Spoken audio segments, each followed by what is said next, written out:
Dabhoi APMC ખાતેથી ભવ્ય તિરંગા યાત્રાનો પ્રારંભ કરવામાં આવ્યો હતો। યાત્રા વડોદરી ભાગોળ થઈને ઐતિહાસિક હીરા ભાગોળ ગઢભવાની મંદિરે સમાપ્ત કરવામાં આવી હતી। સમગ્ર યાત્રા દરમિયાન હાથમાં લહેરાતા તિરંગા અને ગુંજતા દેશભક્તિના નારાઓથી ડભોઈ શહેર દેશભક્તિના રંગે રંગાઈ ગયું હતું।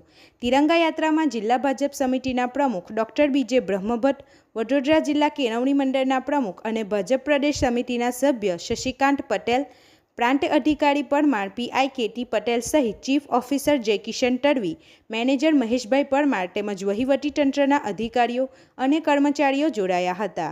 ડભોઈ નગરપાલિકાના ચૂંટાયેલા સભ્યો, શાળાના વિદ્યાર્થીઓ, યુવાનો, વેપારી વર્ગ તેમજ વિવિધ સમાજ અને ધર્મના આગેવાનો પણ મોટી સંખ્યામાં તિરંગા યાત્રામાં જોડાયા હતા।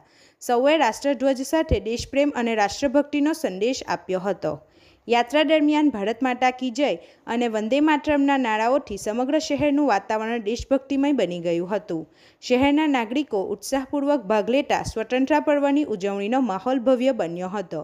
તિરંગા યાત્રા માત્ર રાષ્ટ્રધ્વજ પ્રત્યેના સન્માન પૂરતી સીમિત ન રહી, પરંતુ સમાજના વિવિધ વર્ગોને એકસાથે જોડીને રાષ્ટ્ર એકતા, ભાઈચારો અને દેશભક્તિનો સંદેશ સાથે તિરંગા યાત્રા કાઢવામાં આવી હતી। રિપોર્ટર ફજર રજાક ખત્રી સાથે ગુજરાત અદ્ભુત ન્યૂઝ ગુજરાતી।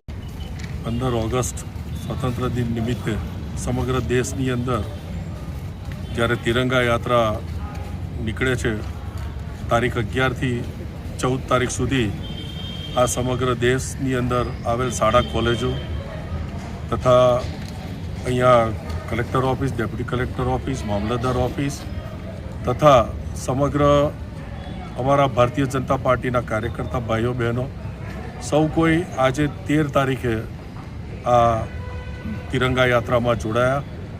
સાથે સાથે અમારી સમગ્ર વડોદરા જિલ્લા આસપાસ બનતી ઘટનાના સમાચાર જોવા માટે ગુજરાત અદ્ભુત ન્યૂઝ ગુજરાતીને લાઈક કરો।